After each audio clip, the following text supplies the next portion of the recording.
بڑی خوبصورت بات واصف علی رحمانی اس عنوان پر کہی ہے. واصف صاحب فرماتے ہیں خوشی کیا ہے اور غم کیا ہے. خوشی اور غم ان دونوں کا آپس کا تعلق ہے. خوشی کیا ہے اور غم کیا ہے. بڑے بڑے فلسفے ہیں, بڑی بڑی باتیں اس عنوان پر, لیکن واصف صاحب نے دو لفظی بات کی ہے.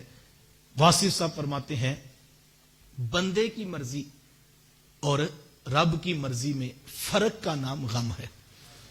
بندہ کہتا ہے ایسے ہو جائے, رب کہتا نہیں ایسے ہوگا.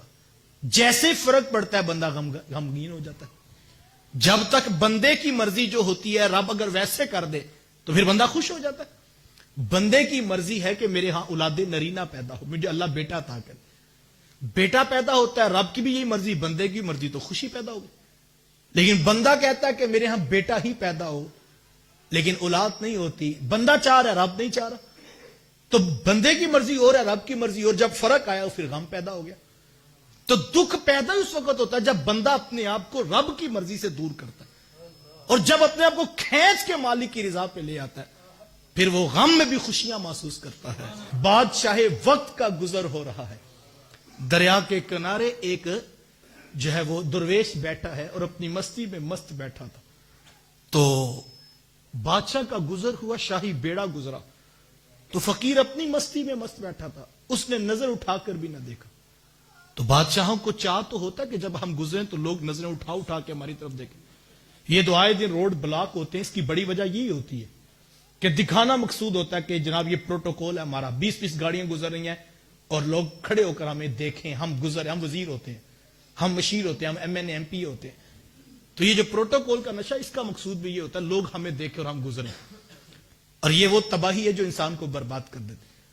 خیر جب بادشاہ کا گزر ہوا, فقیر اپنی مستی پہ بیٹھا تھا, تو بادشاہ کو حیرت ہوئی کہ اتنا بڑا شاہی بیڑا اس کے سامنے سے گزرا اور اس نے نظر اٹھا کے بھی نہیں دیکھا.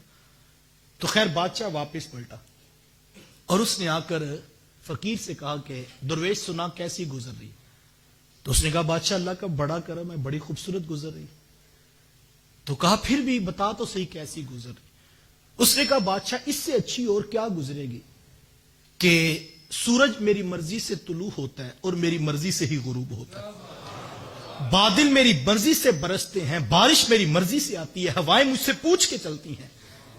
تو بادشاہ اس سے اچھی بھی بلا کسی کی گزر سکتی ہے. جس کے پاس سارے نظام کا اختیار ہو اس سے بھی اچھی بلا کسی کی گزر سکتی. تو بادشاہ نے کہا کہ تو ہوش میں تو ہے, تو کیا کہہ رہا. کہا کیا میں ٹھیک کہہ رہا ہوں. بادشاہ نے کہا کہ پہننے کے لیے تیرے پاس لباس پورا کوئی نہیں, کھانے کے لیے لقمہ تجھے میسر نہیں, اور یہ ٹھٹھرتی ہوئی ریت کے اوپر تو بیٹھا ہے اور تو کہتا کہ سارا کچھ میری مرضی سے چل رہا. اس نے کہا بادشاہ میری مرضی سے چل رہا. بادشاہ نے پھر جڑا کر کہا کہ تجھے ہوش تو ہے, تو کیا رہا ہے, یہ سب کچھ تیری مرضی سے تو نہیں چل رہا, یہ تو رب کی مرضی سے چل رہا. اس نے کہا نہیں بادشاہ, تیرا اپنا انداز سوچنے کا, میرا اپنا مزاج ہے, میں تجھے بتا رہا ہوں یہ سب کچھ میری مرضی سے چل رہا. جب بادشاہ ماننے کی طرف نہیں آتا اور پھر کہتا ہے کہ یہ تو جھوٹ بول رہا ہے, یہ سب کچھ تو رب کی مرضی سے چل رہا ہے. تو وہ درویش ہنسا اور کہنے لگا بادشاہ تو بڑا نادان ہے, میری مرضی بھی تو وہی ہے جو میرے رب کی مرضی ہے. وہ کہتا ہے کہ سورج مشرق سے طلوع ہوگا, میں کہتا ہوں جو منظور ہے مشرق سے طلوع ہوگا. وہ کہتا ہے مغرب میں غروب ہوگا, میں کہتا ہوں جو منظور ہے مغرب میں ہوگا. وہ کہتا ہے آج کڑکتی دھوپ ہوگی, میں کہتا ہوں جی منظور ہے آج دھوپ ہوگی. وہ کہتا ہے آج بادل برسیں گے, تو بادشاہ میری مرضی بھی تو وہی ہے جو میرے رب کی مرضی ہے. تو یہ جب مرضی اس کے تابع ہو جاتی ہے پھر زندگی کا لطف نصیب ہو جاتا ہے. پھر بیٹیوں کے رشتے نہیں ہوتے, وہ پریشان ظاہر نظر آتا ہے لیکن اس کا دل مطمئن ہوتا ہے کہ مالک تو نے بیٹیاں دی ہیں, تو نے ان کے رشتے بھی لکھے ہوئے ہیں. اگر میری زندگی میں ہوگے میں کوشش کرتا رہوں گا, محنت کرتا رہوں گا, لیکن فیصلہ تو تیرا ہے مالک.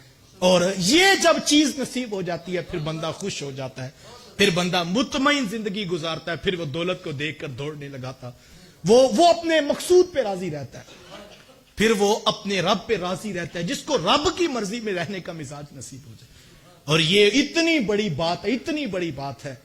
ایسا شخص جو اپنے رب کی مرضی پہ راضی ہے, کل حشر کے میدان میں قیامت کے دن اس کو اس لہجے میں آواز دی جائے گی, یا ایتھا النفس المطمئنہ, اے نفس مطمئنہ, ارجعی الی ربک, آجا اپنے رب کے پاس آجا. راضیۃ مرضیہ, آج تو رب پہ راضی ہے, رب تیرے اوپر راضی ہے. فادخلی فی عبادی وادخلی جنتی، پھر اس کو کہا جائے گا یہ جنت تیرے پاس ہے اور یہ بندے بھی تیرے ہیں، تو ان کے ساتھ شامل ہو جا۔ جس نے مطمئن زندگی گزار، رب کی رضا پہ جو راضی رہا۔